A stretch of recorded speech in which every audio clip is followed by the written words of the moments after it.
Meaning of Dumbarton Oaks. Dumbarton Oaks. Dumbarton Oaks. Dumbarton Oaks. Dumbarton Oaks.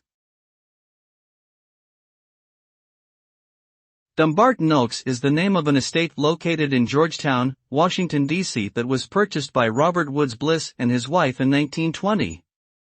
The estate was originally built in 1801 and has since been expanded and renovated. Today, it is known as the Dumbarton Oaks Research Library and Collection, which includes a museum, research library, and gardens. The museum features collections of art and artifacts from ancient America, Byzantium, and pre-Columbian cultures. The gardens are known for their beauty and include a variety of plant species from around the world.